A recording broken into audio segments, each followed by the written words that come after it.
Madam Speaker, Mr. Vice President, members of Congress, the First Lady of the United States,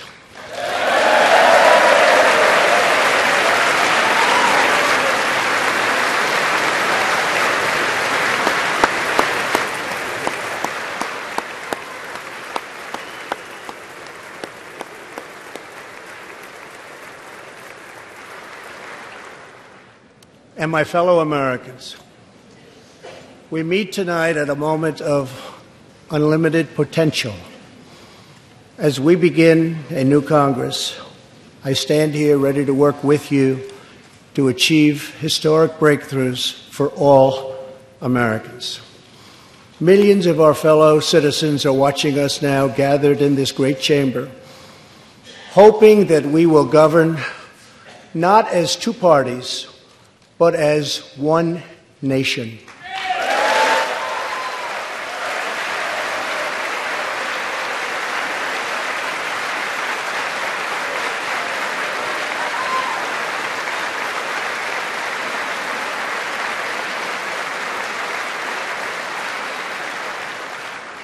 The agenda I will lay out this evening is not a Republican agenda or a Democrat agenda. It's the agenda of the American people. Many of us have campaigned on the same core promises: to defend American jobs and demand fair trade for American workers, to rebuild and revitalize our nation's infrastructure, to reduce the price of health care and prescription drugs, to create an immigration system that is safe, lawful, modern, and secure, and to pursue a foreign policy that puts America's interest first. There is a new opportunity in American politics if only we have the courage together to seize it.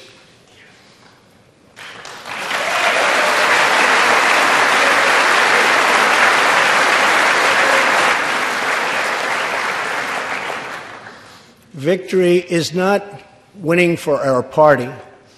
Victory is winning for our country.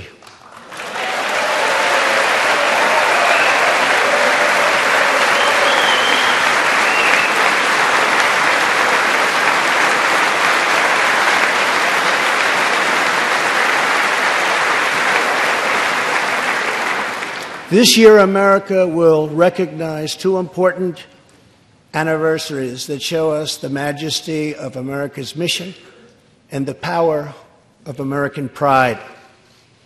In June, we mark 75 years since the start of what General Dwight D. Eisenhower called the Great Crusade, the Allied liberation of Europe in World War II.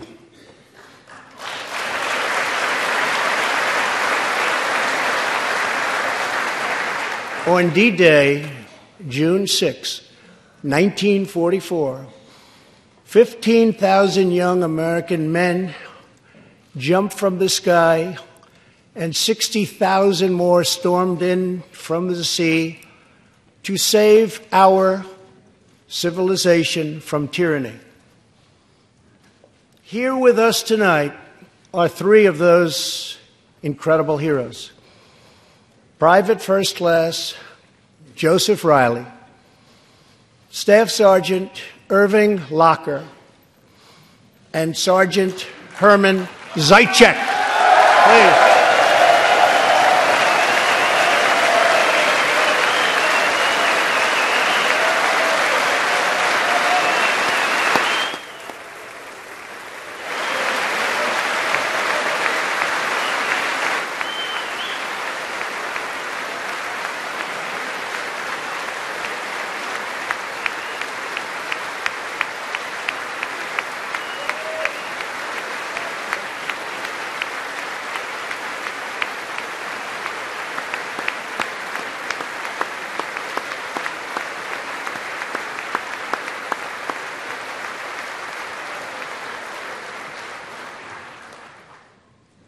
gentlemen, we salute you.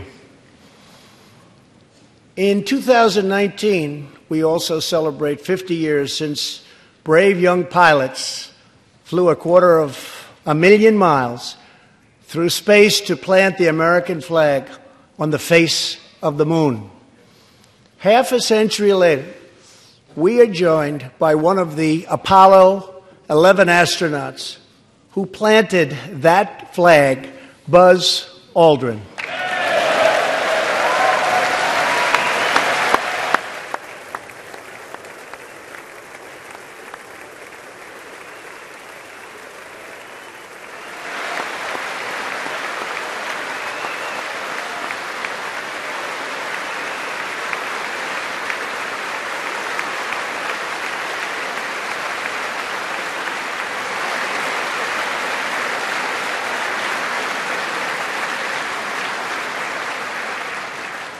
Thank you, Buzz.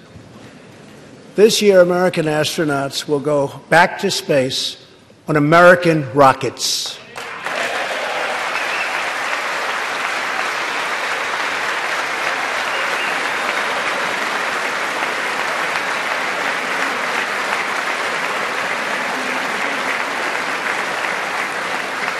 In the 20th century, America saved freedom, transformed science, redefined the middle class, and when you get down to it, there's nothing anywhere in the world that can compete with America.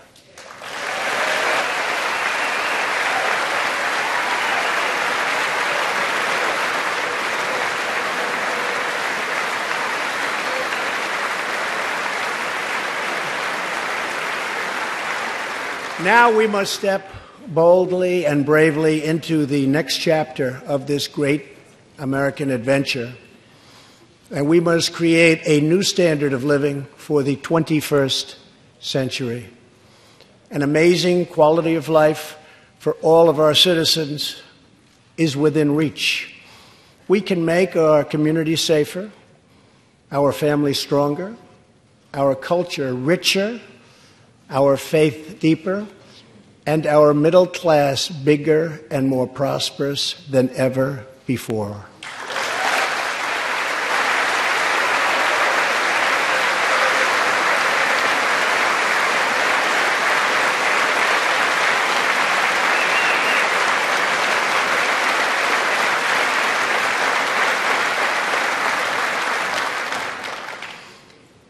But we must reject the politics of revenge, resistance, and retribution, and embrace the boundless potential of cooperation, compromise, and the common good.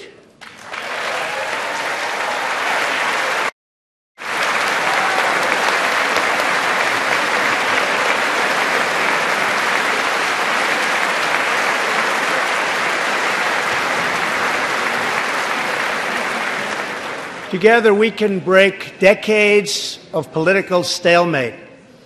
We can bridge old divisions, heal old wounds, build new coalitions, forge new solutions, and unlock the extraordinary promise of America's future. The decision is ours to make. We must choose between greatness or gridlock, results or resistance, vision or vengeance, incredible progress or pointless destruction. Tonight, I ask you to choose greatness.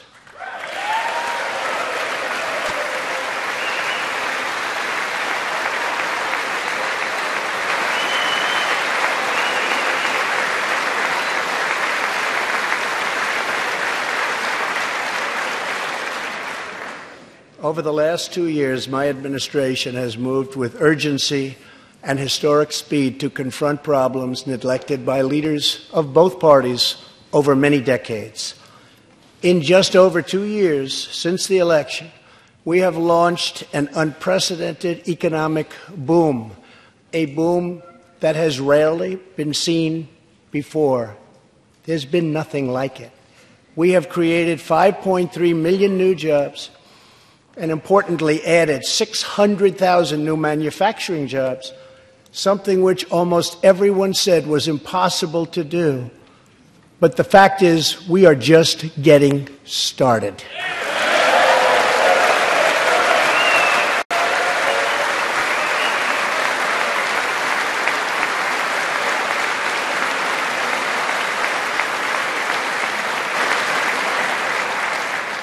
Wages are rising at the fastest pace in decades and growing for blue-collar workers who I promised to fight for. They're growing faster than anyone else thought possible. Nearly 5 million Americans have been lifted off food stamps.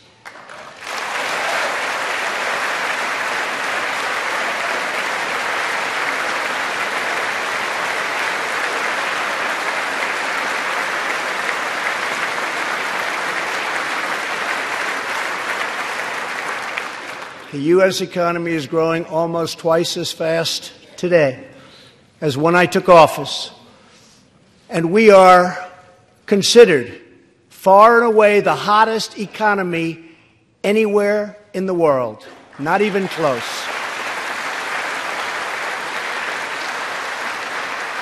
Unemployment has reached the lowest rate in over half a century.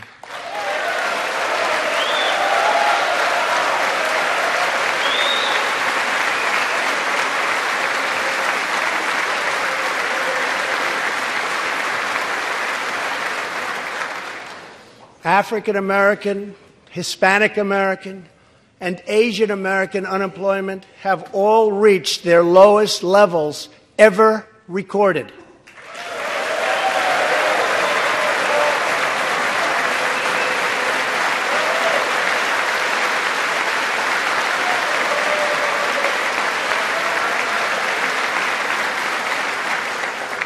Unemployment for Americans with disabilities has also reached an all-time low.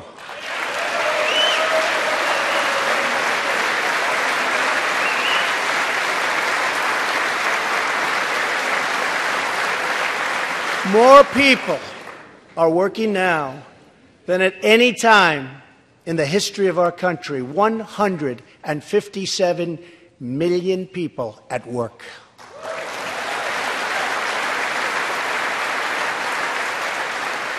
We passed a massive tax cut for working families and doubled the child tax credit.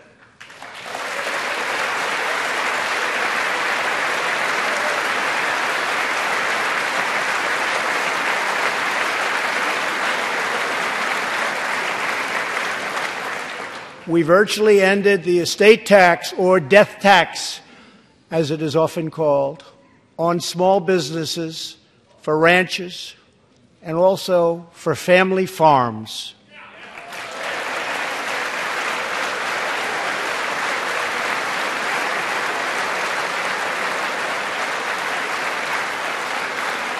We eliminated the very unpopular Obamacare individual mandate penalty.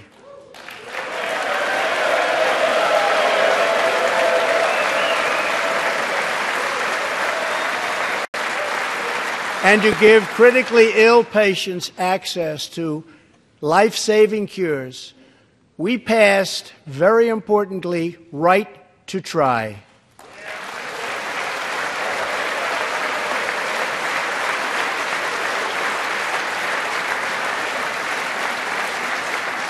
My administration has cut more regulations in a short period of time than any other administration during its entire tenure.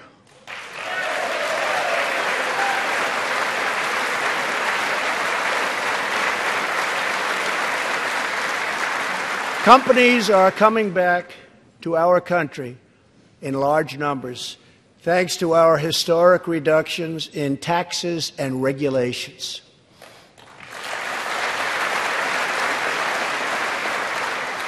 And we have unleashed a revolution in American energy. The United States is now the #1 producer of oil and natural gas anywhere in the world.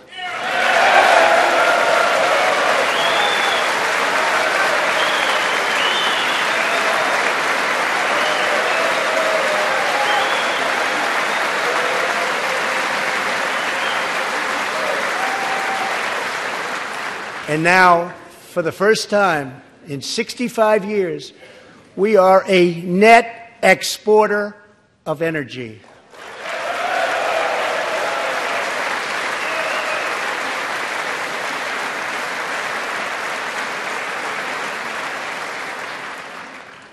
After 24 months of rapid progress, our economy is the envy of the world. Our military is the most powerful on earth by far. And America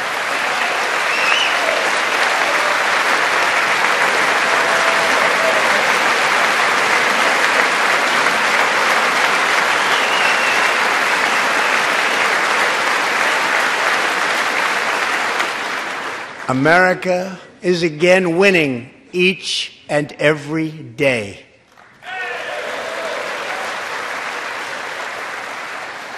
Members of Congress, the state of our union is strong.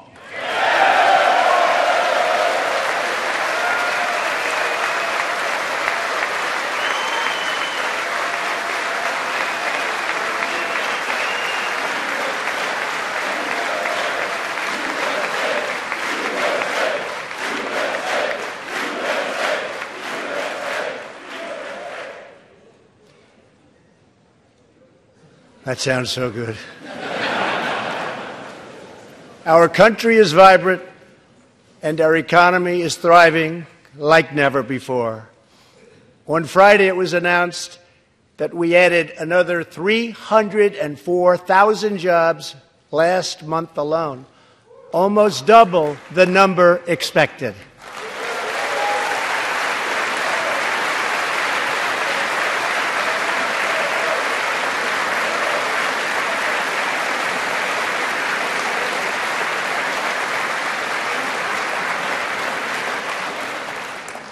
An economic miracle is taking place in the United States, and the only thing that can stop it are foolish wars, politics, or ridiculous partisan investigations.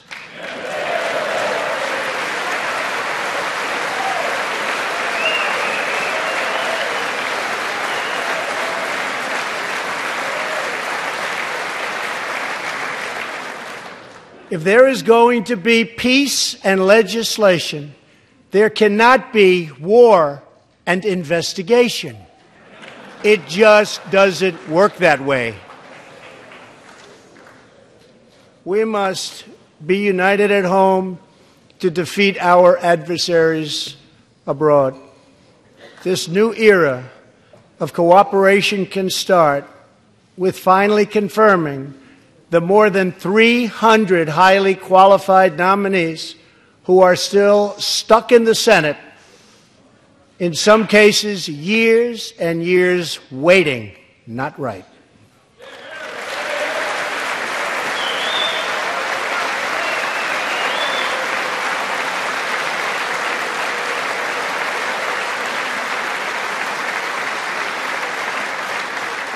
The Senate has failed to act on these nominations, which is unfair to the nominees and very unfair to our country.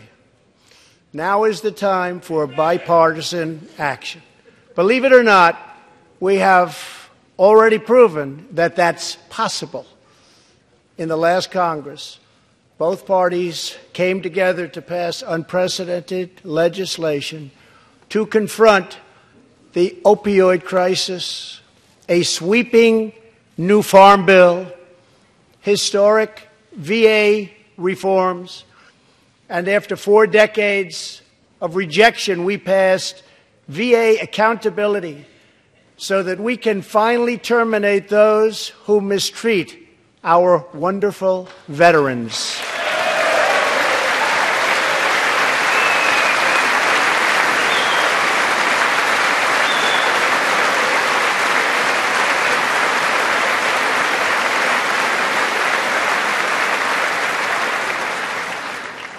And just weeks ago, both parties united for groundbreaking criminal justice reform. They said it couldn't be done.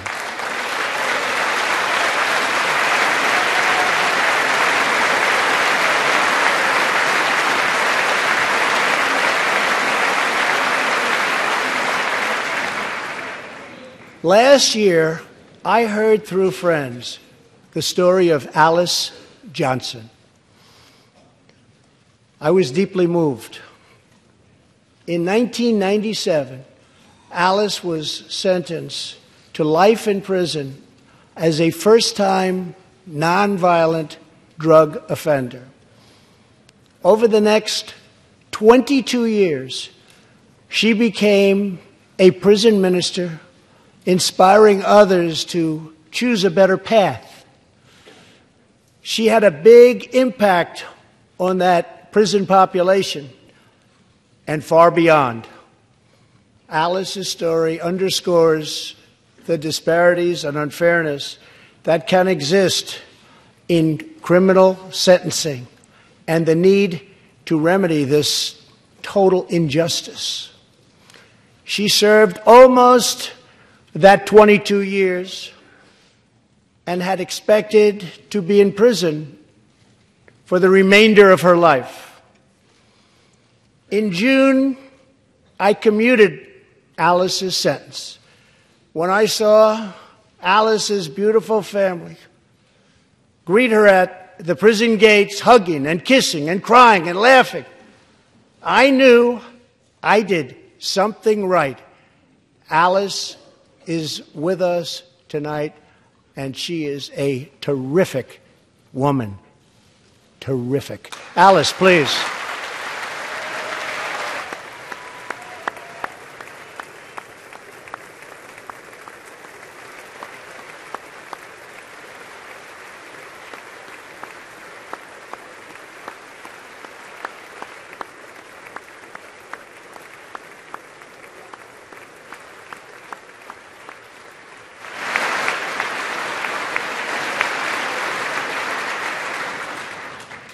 Alice, thank you for reminding us that we always have the power to shape our own destiny. Thank you very much, Alice. Thank you very much.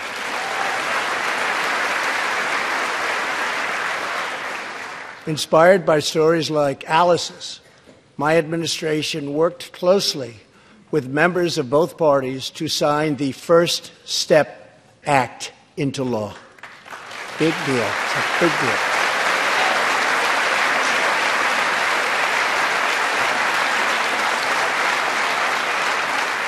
This legislation reformed sentencing laws that have wrongly and disproportionately harmed the African American community. The First Step Act gives nonviolent offenders the chance to re-enter society as productive, law-abiding citizens. Now, states across the country are following our lead. America is a nation that believes in redemption. We are also joined tonight by Matthew Charles from Tennessee. In 1996, at the age of 30, Matthew was sentenced to 35 years for selling drugs and related offenses. Over the next 2 decades, he completed more than 30 Bible studies, became a law clerk, and mentored many of his fellow inmates. Now Matthew is the very first person to be released from prison under the First Step Act.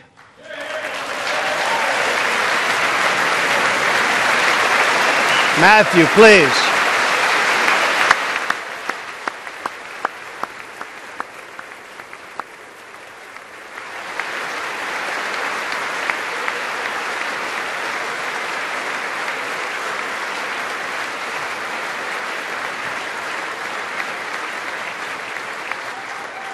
Thank you, Matthew. Welcome home.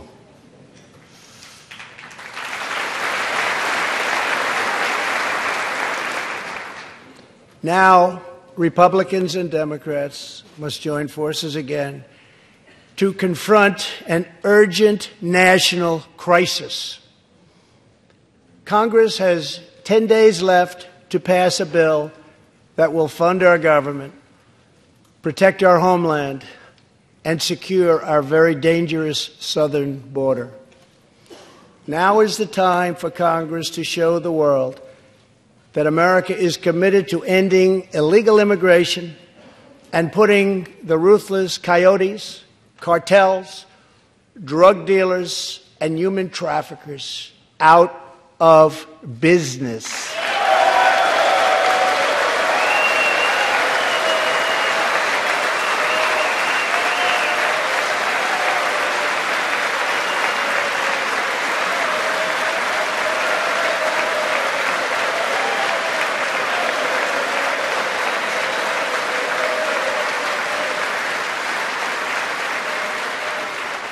As we speak, large, organized caravans are on the march to the United States. We have just heard that Mexican cities, in order to remove the illegal immigrants from their communities, are getting trucks and buses to bring them up to our country in areas where there is little border protection. I have ordered another 3,750 troops to our southern border to prepare for this tremendous onslaught. This is a moral issue. The lawless state of our southern border is a threat to the safety, security, and financial well-being of all America. We have a moral duty to create an immigration system that protects the lives and jobs of our citizens. This includes our obligation to the millions of immigrants living here today who followed the rules and respected our laws.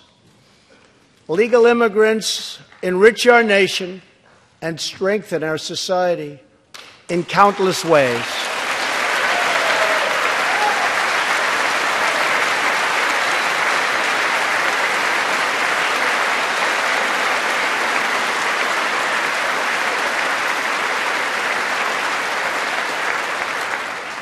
I want people to come into our country in the largest numbers ever, but they have to come in legally.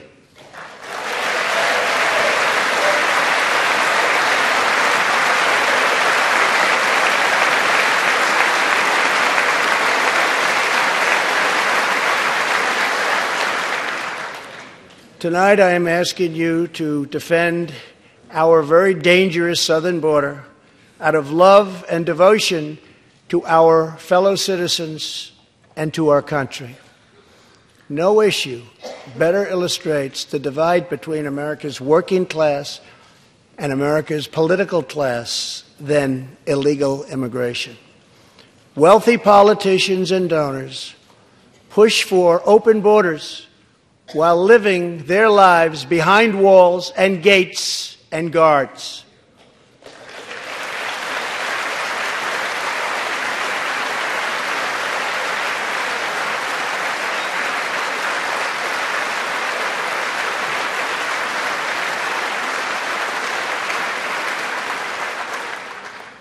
Meanwhile, working-class Americans are left to pay the price for mass illegal immigration.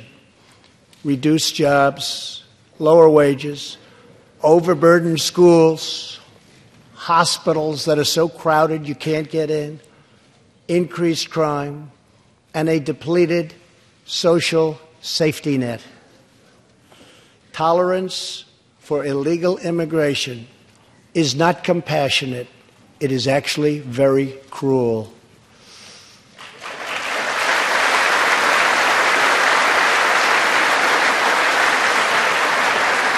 One in 3 women is sexually assaulted on the long journey north. Smugglers use migrant children as human pawns to exploit our laws and gain access to our country. Human traffickers and sex traffickers take advantage of the wide open areas between our ports of entry to smuggle thousands of young girls and women into the United States and to sell them into prostitution and modern-day slavery. Tens of thousands of innocent Americans are killed by lethal drugs that cross our border and flood into our cities, including meth, heroin, cocaine, and fentanyl. The savage gang MS-13 now operates in at least 20 different American states, and they almost all come through our southern border. Just yesterday, an MS-13 gang member was taken into custody for a fatal shooting on a subway platform in New York City. We are removing these gang members by the thousands, but until we secure our border, they're going to keep streaming right back in. Year after year, countless Americans are murdered by criminal, illegal aliens. I've gotten to know many wonderful angel moms and dads and families. No one should ever have to suffer the horrible heartache that they have had to endure. Here tonight is Deborah Bissell. Just 3 weeks ago, Deborah's parents, Gerald and Sharon, were burglarized and shot to death in their Reno, Nevada home by an illegal alien. They were in their 80s and are survived by 4 children, 11 grandchildren, and 20 great-grandchildren. Also here tonight are Gerald and Sharon's granddaughter, Heather, and great-granddaughter, Madison. To Deborah, Heather, Madison, please stand.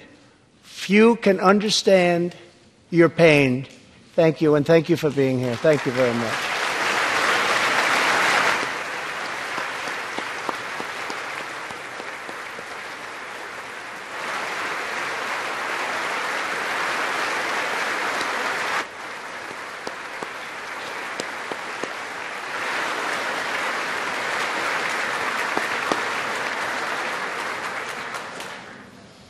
I will never forget, and I will fight for the memory of Gerald and Sharon, that it should never happen again.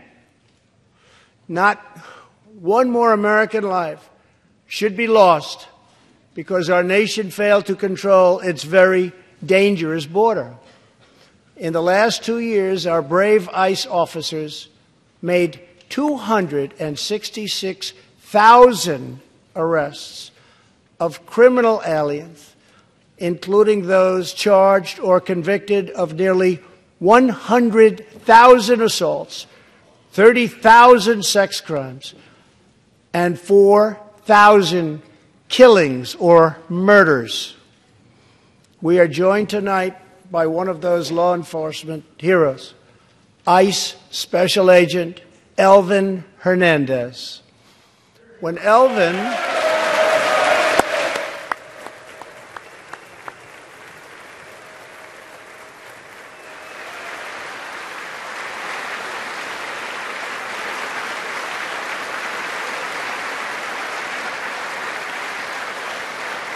Thank you.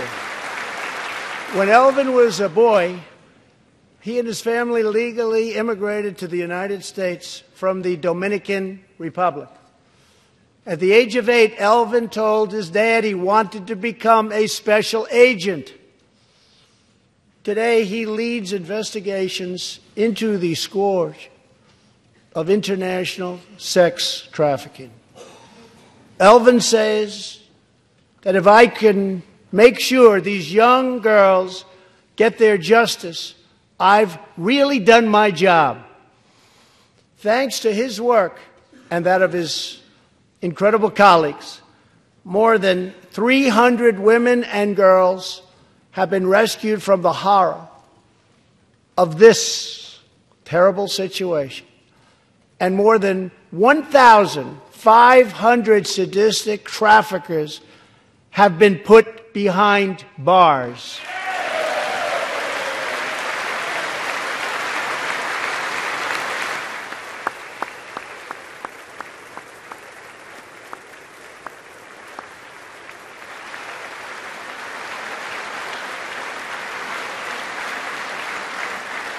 Thank you, Albert. We will always support the brave men and women of law enforcement, and I pledge to you tonight that I will never abolish our heroes from ICE. Thank you.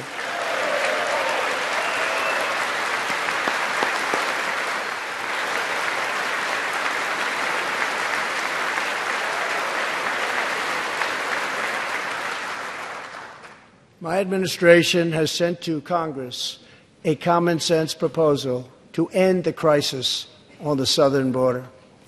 It includes humanitarian assistance, more law enforcement, drug detection at our ports, closing loopholes that enable child smuggling, and plans for a new physical barrier or wall to secure the vast areas between our ports of entry. In the past, most of the people in this room voted for a wall, but the proper wall never got built. I will get it built.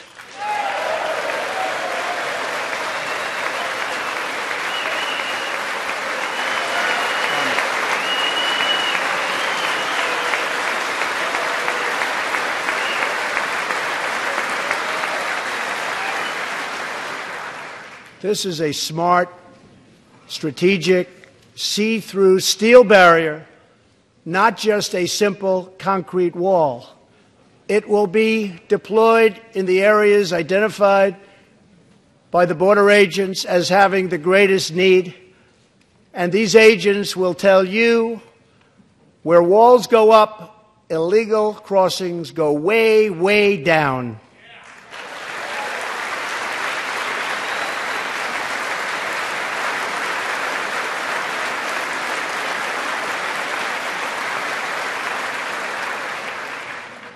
San Diego used to have the most illegal border crossings in our country.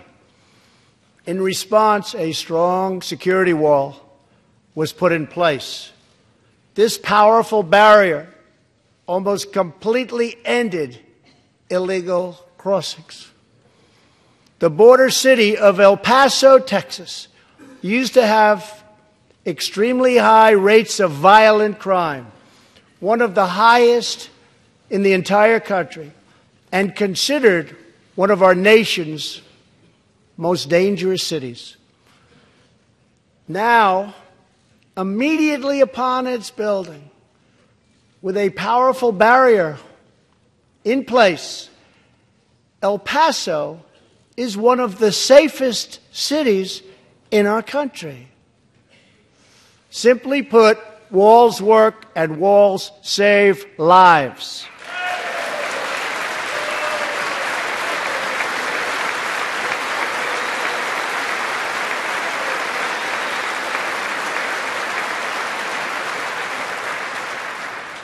So let's work together, compromise, and reach a deal that will truly make America safe.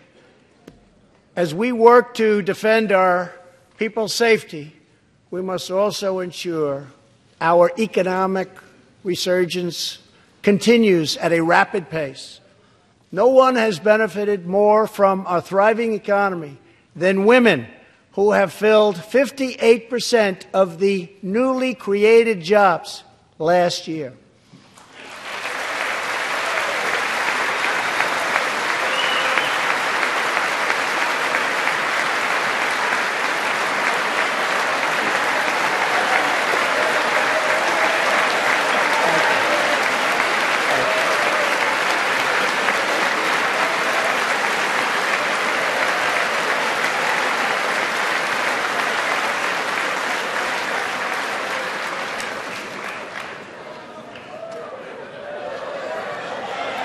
You weren't supposed to do that.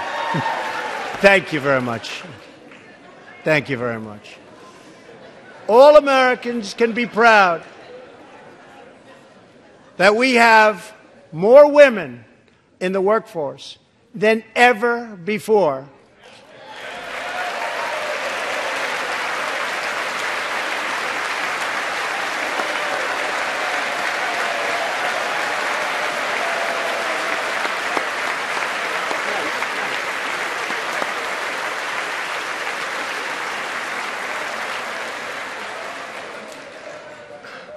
Don't sit yet. You're going to like this. And exactly 1 century after Congress passed the constitutional amendment giving women the right to vote, we also have more women serving in Congress than at any time before.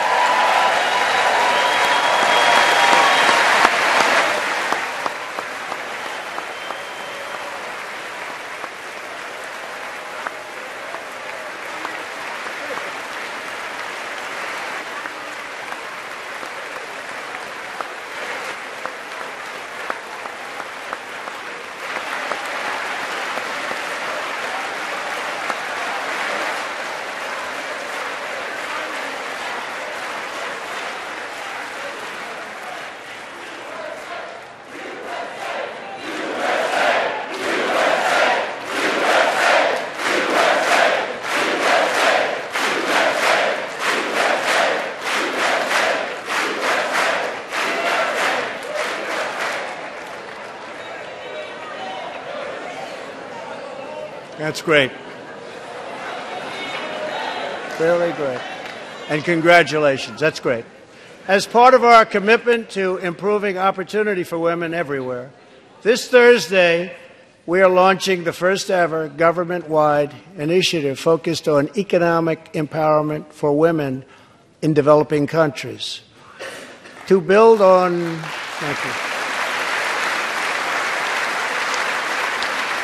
To build on our incredible economic success, one priority is paramount: reversing decades of calamitous trade policies. So bad. We are now making it clear to China that after years of targeting our industries and stealing our intellectual property, the theft of American jobs and wealth has come to an end.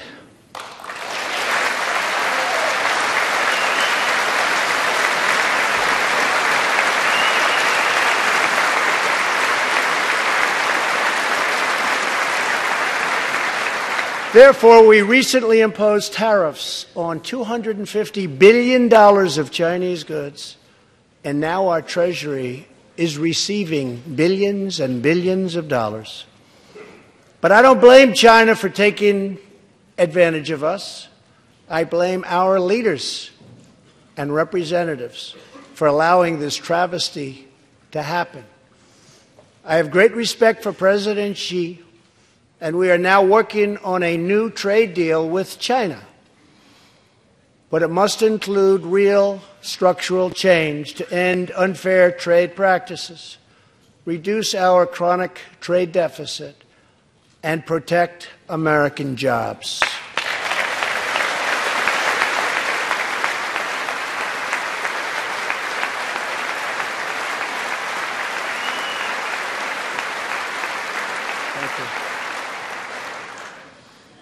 Another historic trade blunder was the catastrophe known as Nafta. I have met the men and women of Michigan, Ohio, Pennsylvania, Indiana, New Hampshire, and many other states whose dreams were shattered by the signing of Nafta. For years, politicians promised them they would renegotiate for a better deal. But no one ever tried until now. Our new U.S.-Mexico-Canada agreement, the USMCA, will replace NAFTA and deliver for American workers like they haven't had delivered to for a long time. I hope you can pass the USMCA into law so that we can bring back our manufacturing jobs in even greater numbers, expand American agriculture, protect intellectual property, and ensure that more cars are proudly stamped with our 4 beautiful words: Made in the USA.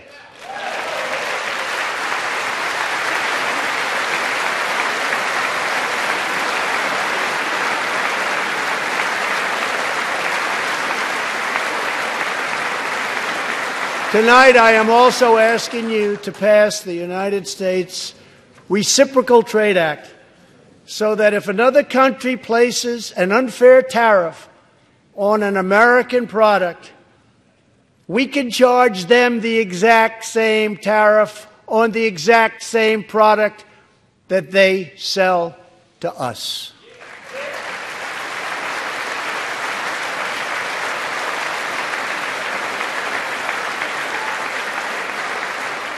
Both parties should be able to unite for a great rebuilding of America's crumbling infrastructure.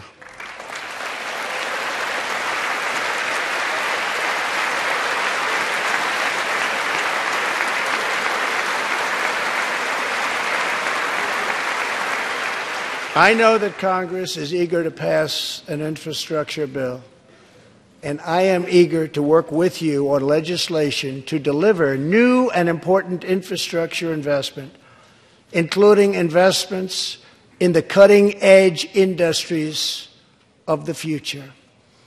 This is not an option. This is a necessity.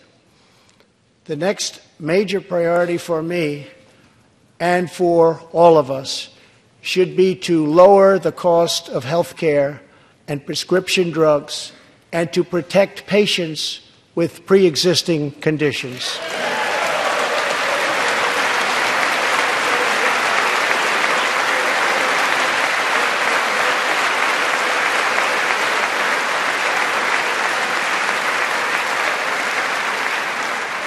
Already as a result of my administration's efforts in 2018, drug prices experienced their single largest decline in 46 years.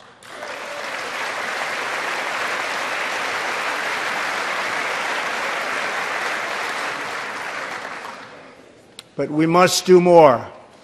It's unacceptable that Americans pay vastly more than people in other countries for the exact same drugs, often made in the exact same place. This is wrong, this is unfair, and together we will stop it, and we'll stop it fast.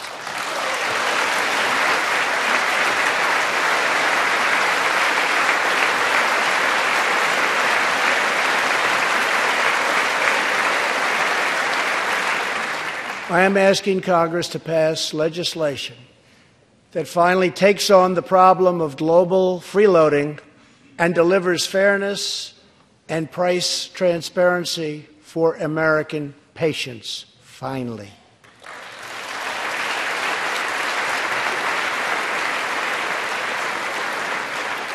We should also require drug companies, insurance companies, and hospitals to disclose real prices to foster competition and bring costs way down.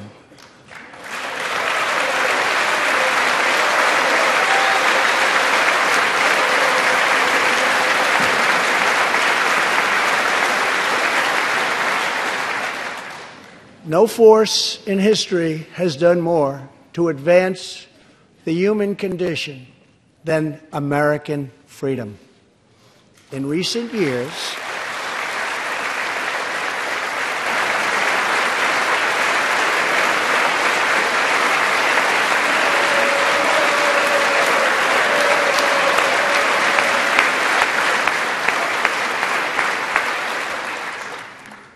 years, we have made remarkable progress in the fight against HIV and AIDS.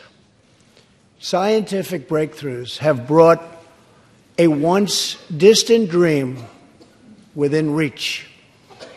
My budget will ask Democrats and Republicans to make the needed commitment to eliminate the HIV epidemic in the United States within 10 years. We have made incredible strides, incredible.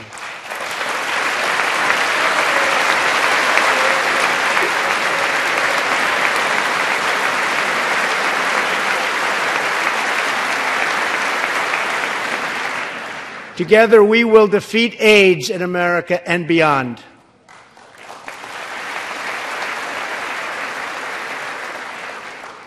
Tonight, I am also asking you to join me in another fight that all Americans can get behind, the fight against childhood cancer.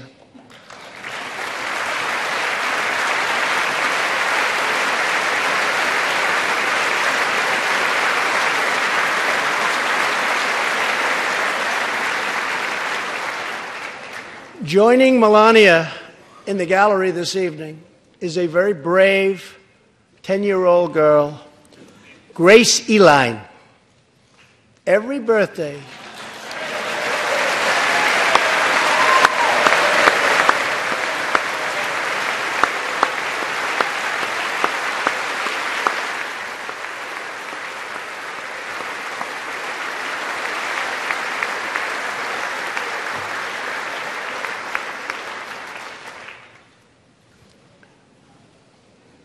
hi, Grace.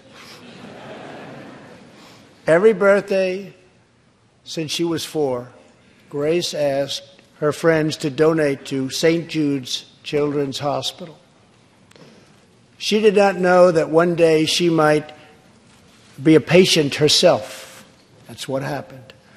Last year, Grace was diagnosed with brain cancer. Immediately, she began radiation treatment.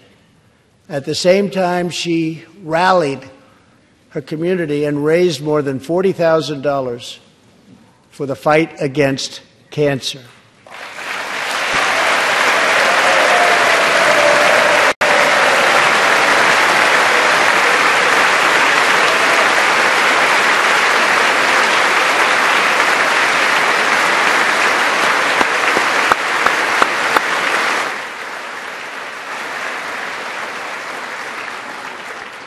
When Grace completed treatment last fall, her doctors and nurses cheered. They loved her. They still love her. With tears in their eyes as she hung up a poster that read, "Last day of chemo."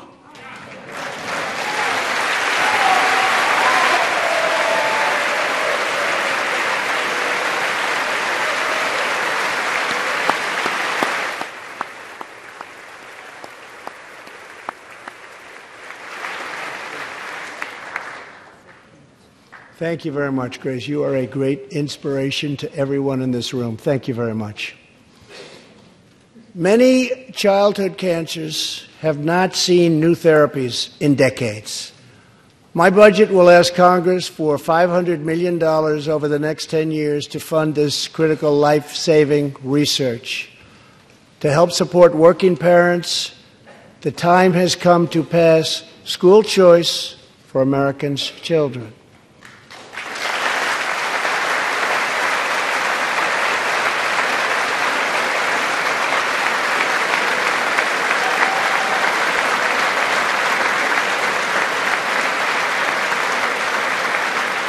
I am also proud to be the first president to include in my budget a plan for nationwide paid family leave so that every new parent has the chance to bond with their newborn child.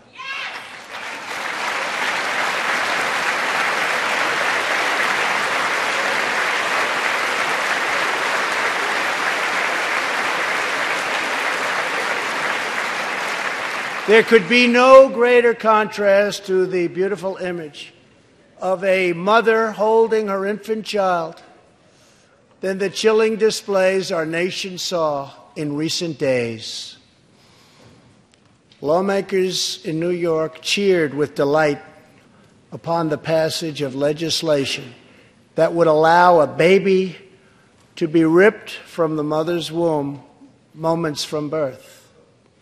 These are living, feeling, beautiful babies who will never get the chance to share their love and their dreams with the world.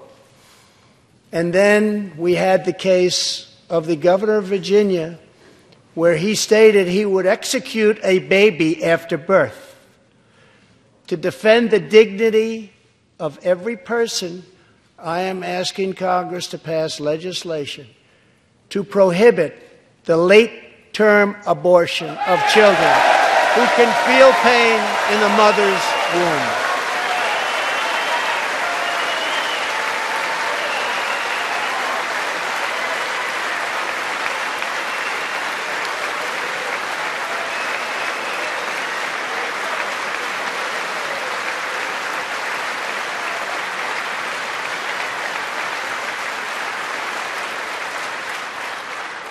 Let us work together to build a culture that cherishes innocent life.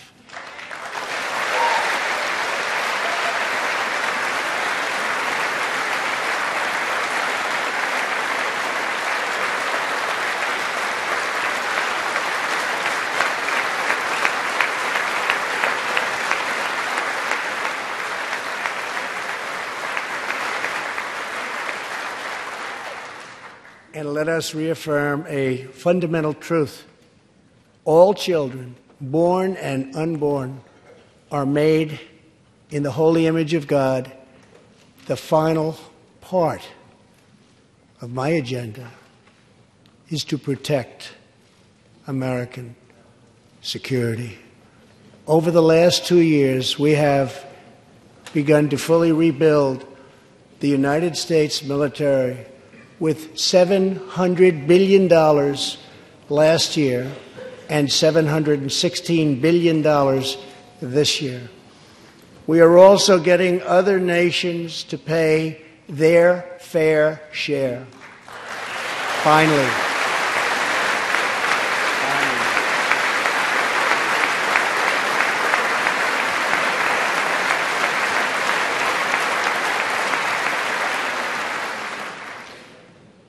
For years, the United States was being treated very unfairly by friends of ours,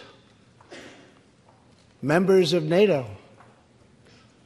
But now we have secured, over the last couple of years, more than $100 billion of increase in defense spending from our NATO allies.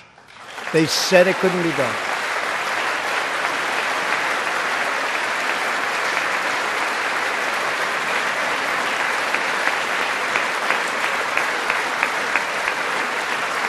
As part of our military buildup, the United States is developing a state-of-the-art missile defense system.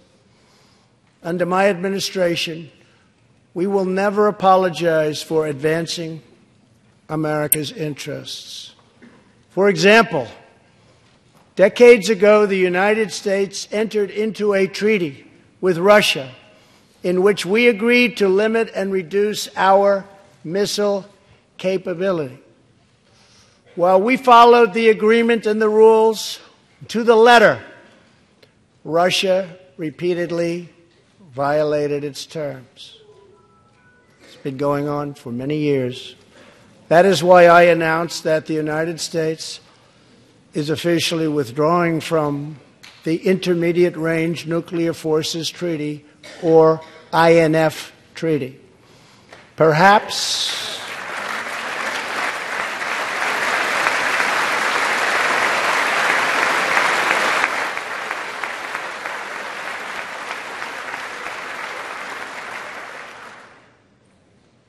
we really have no choice. Perhaps we can negotiate a different agreement, adding China and others. Or perhaps we can't, in which case we will outspend and out-innovate all others by far.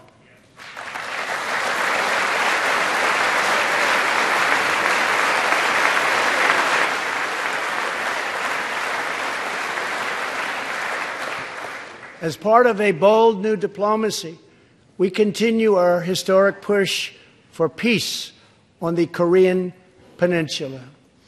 Our hostages have come home. Nuclear testing has stopped. And there has not been a missile launch in more than 15 months. If I had not been elected President of the United States, we would right now, in my opinion, be in a major war with North Korea.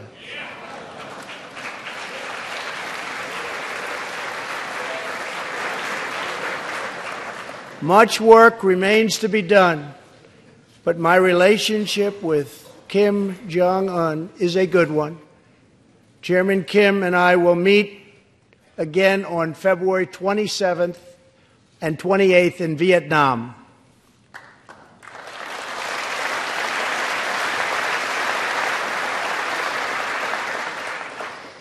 2 weeks ago, the United States officially recognized the legitimate government of Venezuela and its new president, Juan Guaido.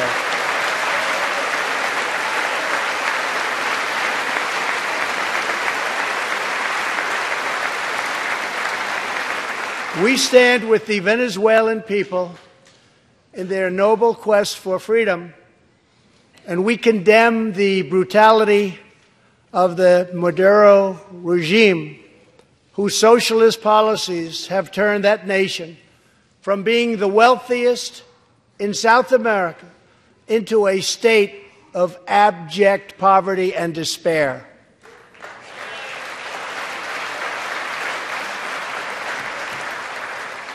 Here in the United States, we are alarmed by the new calls to adopt socialism in our country. America was founded on liberty and independence, and not government coercion, domination, and control. We are born free, and we will stay free.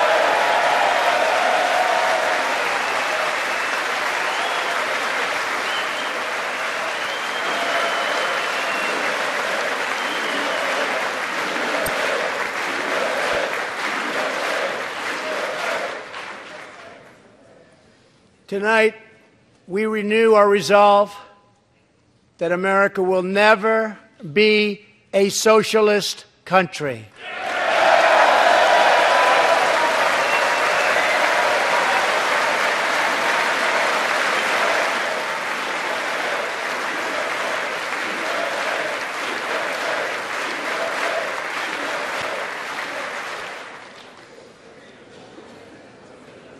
One of the most complex set of challenges we face, and have for many years, is in the Middle East. Our approach is based on principled realism, not discredited theories that have failed for decades to yield progress. For this reason, my administration recognized the true capital of Israel and proudly opened the American embassy in Jerusalem.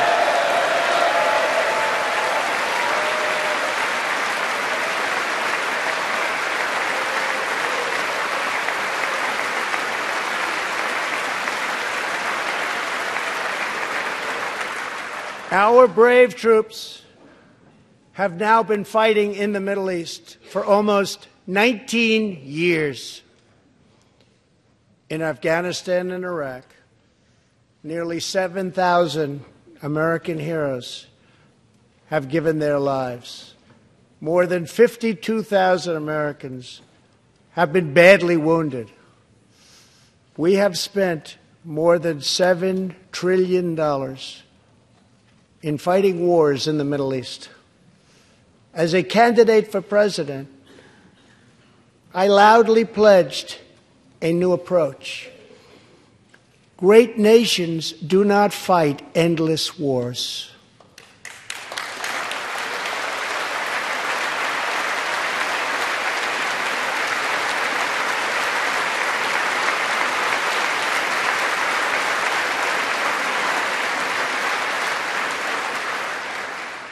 When I took office, ISIS controlled more than 20,000 square miles in Iraq and Syria just 2 years ago.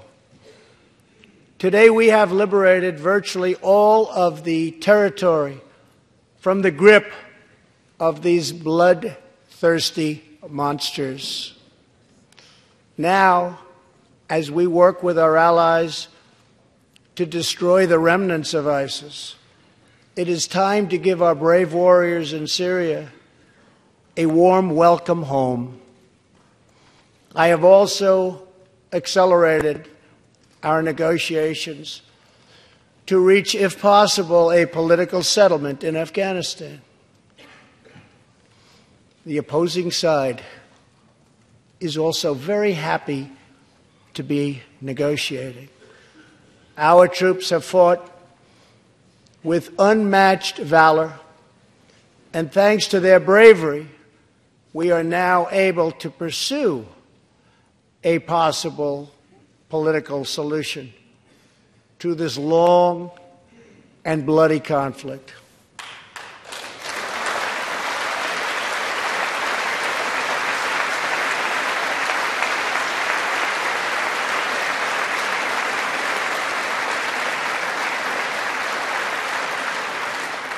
In Afghanistan, my administration is holding constructive talks with a number of Afghan groups, including the Taliban. As we make progress in these negotiations, we will be able to reduce our troops' presence and focus on counterterrorism, and we will indeed focus on counterterrorism. We do not know whether we'll achieve an agreement, but we do know that after 2 decades of war, the hour has come to at least try for peace, and the other side would like to do the same thing. It's time.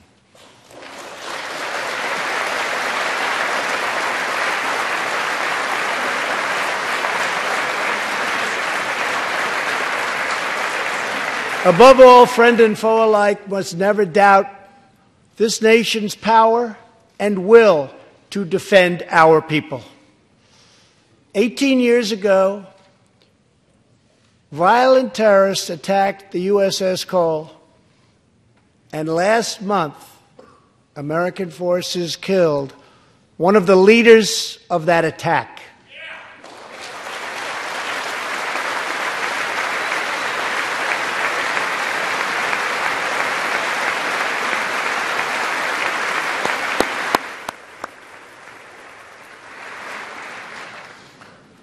We are honored to be joined tonight by Tom Wibberley, whose son, Navy seaman Craig Wibberley, was one of the 17 sailors we tragically lost.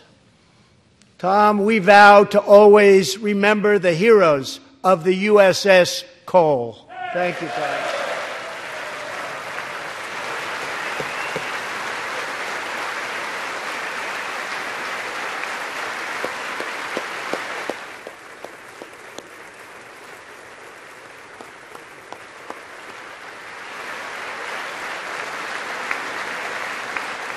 My administration has acted decisively to confront the world's leading state sponsor of terror, the radical regime in Iran.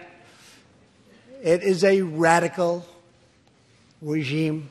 They do bad, bad things. To ensure this corrupt dictatorship never acquires nuclear weapons, I withdrew the United States from the disastrous Iran nuclear deal.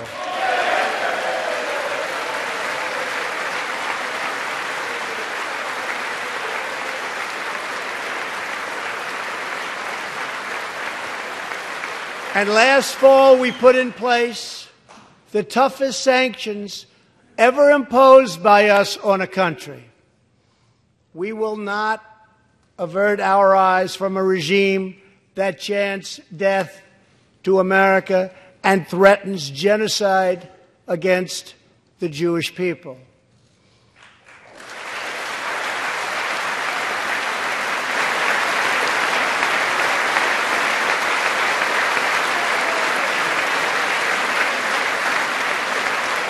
We must never ignore the vile poison of anti-Semitism or those who spread its venomous creed. With one voice, we must confront this hatred anywhere and everywhere it occurs. Just months ago, 11 Jewish Americans were viciously murdered in an anti-Semitic attack on the Tree of Life Synagogue in Pittsburgh. SWAT officer Timothy Matson raced into the gunfire and was shot 7 times chasing down the killer, and he was very successful. Timothy has just had his 12th surgery, and he's going in for many more. but he made the trip to be here with us tonight. Officer Mattson, please.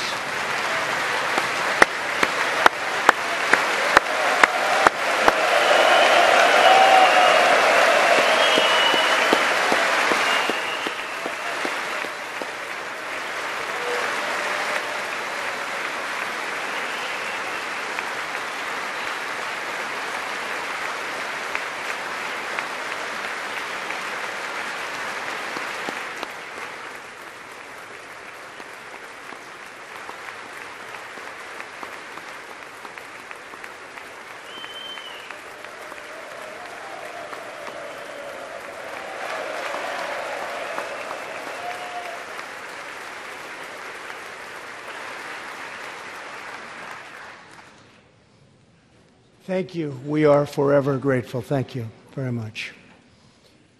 Tonight, we are also joined by Pittsburgh survivor, Judah Samet. He arrived at the synagogue as the massacre began.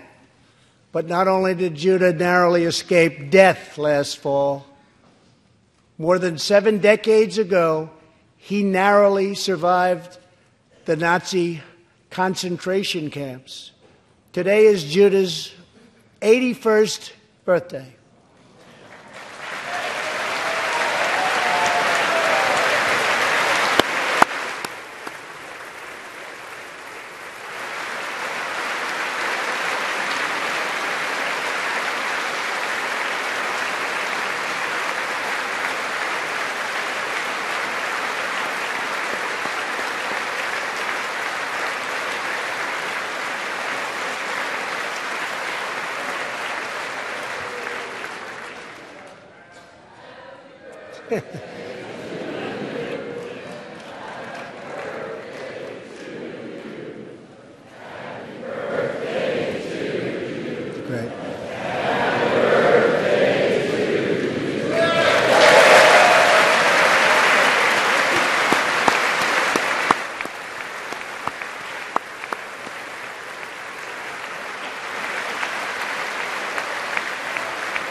They wouldn't do that for me, Judah.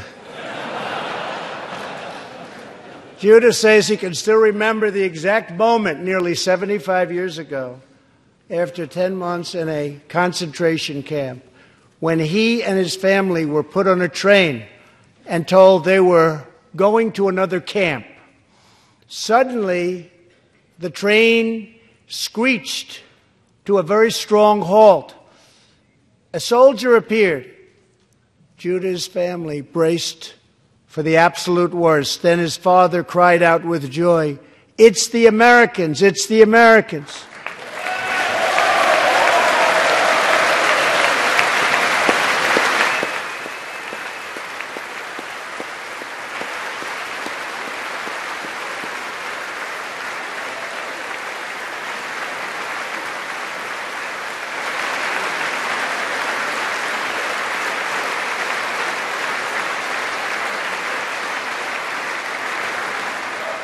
Thank you. A second Holocaust survivor who is here tonight, Joshua Kaufman, was a prisoner at Dachau. He remembers watching through a hole in the wall of a cattle car as American soldiers rolled in with tanks. To me, Joshua recalls, the American soldiers were proof that God exists. And they came down from the sky. They came down from heaven. I began this evening by honoring 3 soldiers who fought on D-Day in the Second World War.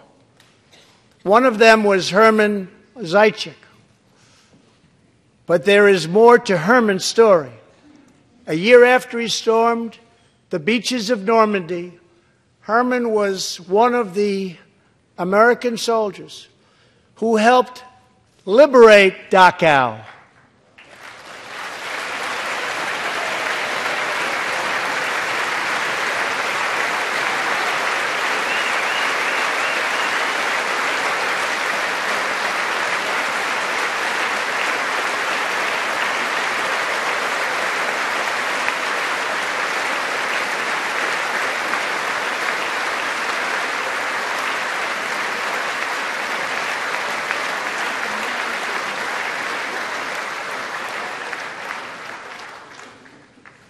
He was one of the Americans who helped rescue Joshua from that hell on earth.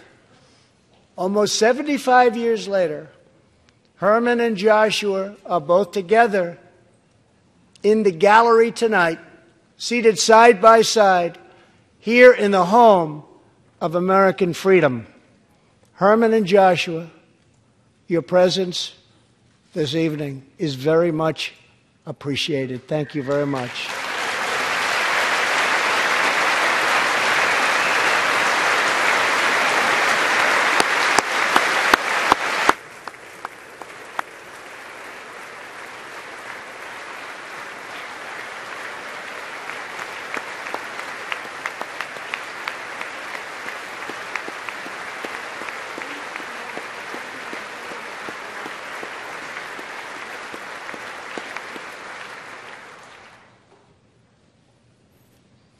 Thank you. When American soldiers set out beneath the dark skies over the English Channel in the early hours of D-Day 1944, they were just young men of 18 and 19 hurtling on fragile landing craft toward the most momentous battle in the history of war. They did not know if they would survive the hour. They did not know if they would grow old, but they knew that America had to prevail. Their cause was this nation and generations yet unborn. Why did they do it? They did it for America. They did it for us.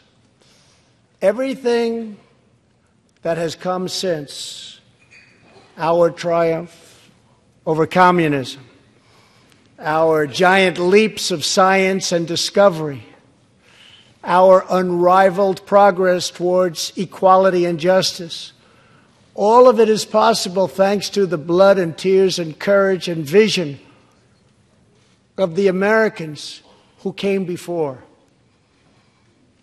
Think of this Capitol. Think of this very chamber where lawmakers before you voted to end slavery, to build the railroads and the highways and defeat fascism, to secure civil rights and to face down evil empires. Here tonight, we have legislators from across this magnificent republic. You have come from the rocky shores of Maine and the volcanic peaks of Hawaii, from the snowy woods of Wisconsin and the red deserts of Arizona, from the green farms of Kentucky and the golden beaches of California. Together we represent the most extraordinary nation in all of history. What will we do with this moment? How will we be remembered?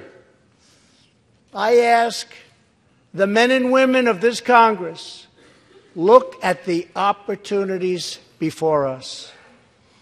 Our most thrilling achievements are still ahead. Our most exciting journeys still await. Our biggest victories are still to come. We have not yet begun to dream. We must choose whether we are defined by our differences or whether we dare to transcend them. We must choose whether we squander our great inheritance or whether we proudly declare that we are Americans. We do the incredible. We defy the impossible. We conquer the unknown. This is the time to reignite the American imagination. This is the time to search for the tallest summit and set our sights on the brightest star. This is the time to rekindle the bonds of love and loyalty and memory that link us together as citizens, as neighbors, as patriots. This is our future, our fate, and our choice to make. I am asking you to choose greatness. No matter the trials we face, no matter the challenges to come, we must go forward together. We must keep America first in our hearts. We must keep freedom alive in our souls. And we must always keep faith in America's destiny. That one nation, under God, must be the hope and the promise and the light and the glory among all the nations of the world.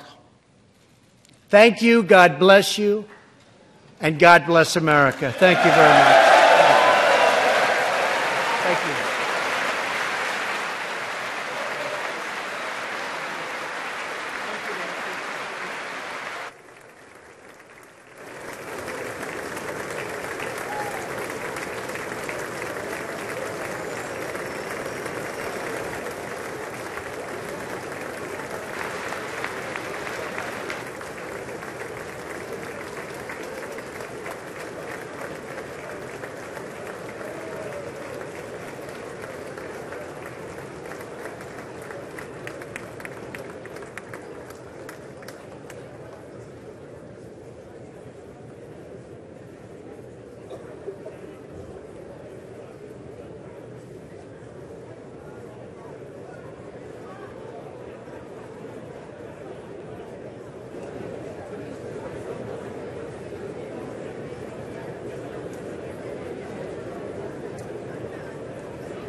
My parents found a way to show us all who we could be. My librarian mother taught us to love learning. My father, a shipyard worker, put in overtime and extra shifts, and they made sure we volunteered to help others. Later, they both became United Methodist ministers, an expression of the faith that guides us. These were our family values: faith, service, education, and responsibility. Now, we only had one car, so sometimes my dad had to hitchhike and walk long stretches during the 30-mile trip home from the shipyards. One rainy night, my mom got worried. We piled in the car and went out looking for him, and we eventually found my dad making his way along the road, soaked and shivering in his shirt sleeves. When he got in the car, my mom asked if he'd left his coat at work. He explained that he'd given it to a homeless man he'd met on the highway.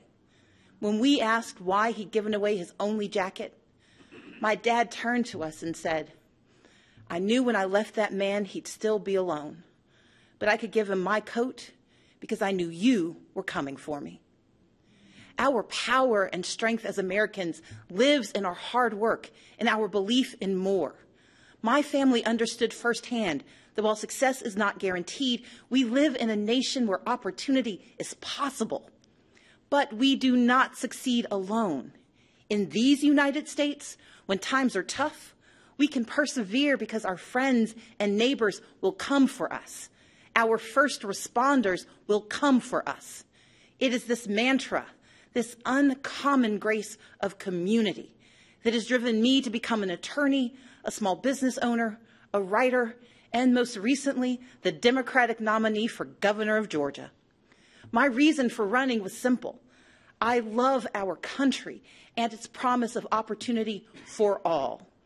And I stand here tonight because I hold fast to my father's credo. Together, we are coming for America, for a better America. Just a few weeks ago, I joined volunteers to distribute meals to furloughed federal workers. They waited in line for a box of food and a sliver of hope since they hadn't received paychecks in weeks. Making livelihoods of our federal workers a pawn for political games is a disgrace. The shutdown was a stunt engineered by the President of the United States, one that defied every tenet of fairness and abandoned not just our people, but our values. For 7 years, I led the Democratic Party in the Georgia House of Representatives. I didn't always agree with the Republican speaker or governor, but I understood that our constituents didn't care about our political parties. They cared about their lives. So when we had to negotiate criminal justice reform or transportation or foster care improvements, the leaders of our state didn't shut down. We came together and we kept our word. It should be no different in our nation's capital. We may come from different sides of the political aisle, but our joint commitment to the ideals of this nation cannot be negotiable. Our most urgent work is to realize Americans' dreams of today and tomorrow, to carve a path to independence and prosperity that can last a lifetime. Children deserve an excellent education from cradle to career. We owe them safe schools and the highest standards, regardless of zip code. Yet this White House responds timidly, while first graders practice active shooter drills, and the price of higher education grows ever steeper.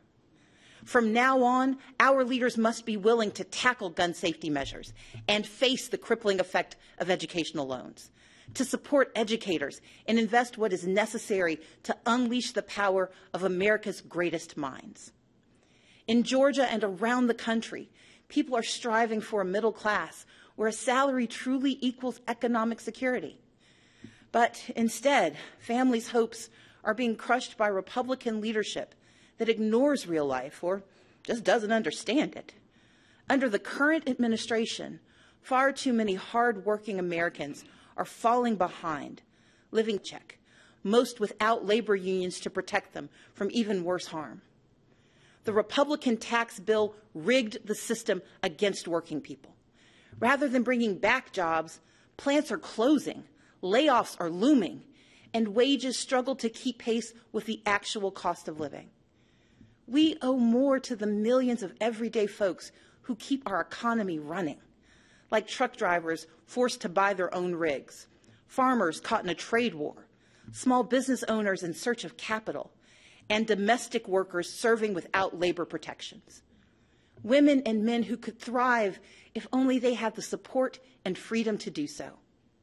We know bipartisanship could craft a 21st century immigration plan, but this administration chooses to cage children and tear families apart. Compassionate treatment at the border is not the same as open borders. President Reagan understood this. President Obama understood this. Americans understand this. And Democrats stand ready to effectively secure our ports and borders. But we must all embrace that from agriculture to healthcare to entrepreneurship, America is made stronger by the presence of immigrants, not walls.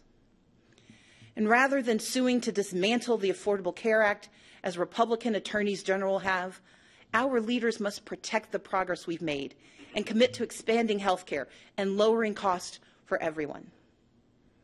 My father has battled prostate cancer for years. To help cover the cost, I found myself sinking deeper into debt, because while you can defer some payments, you can't defer cancer treatment. In this great nation, Americans are skipping blood pressure pills, forced to choose between buying medicine or paying rent. Maternal mortality rates show that mothers, especially Black mothers, risk death to give birth. And in 14 states, including my home state, where a majority want it, our leaders refuse to expand Medicaid, which could save rural hospitals, save economies, and save lives. We can do so much more. Take action on climate change. Defend individual liberties with fair-minded judges. But none of these ambitions are possible without the bedrock guarantee of our right to vote. Let's be clear. Voter suppression is real. From making it harder to register and stay on the rolls, to moving and closing polling places, to rejecting lawful ballots, we can no longer ignore these threats to democracy. While I acknowledge the results of the 2018 election here in Georgia, I did not, and we cannot, accept efforts to undermine our right to vote. That's why I started a nonpartisan organization called Fair Fight to advocate for voting rights. This is the next battle for our democracy, one where all eligible citizens can have their say about the vision we want for our country. We must reject the cynicism that says allowing every eligible vote to be cast and counted is a power grab. Americans understand that these are the values our brave men and women in uniform and our veterans risk their lives to defend. The foundation of our moral leadership around the globe is free and fair elections, where voters pick their leaders, not where politicians pick their voters. In this time of division and crisis, we must come together and stand for and with one another. America has stumbled time and again on its quest towards justice and equality. But with each generation, we have revisited our fundamental truths, and where we falter, we make amends. We fought Jim Crow with the Civil Rights Act and the Voting Rights Act. Yet we continue to confront racism from our past and in our present, which is why we must hold everyone from the highest offices to our own families accountable for racist words and deeds, and call racism what it is, wrong.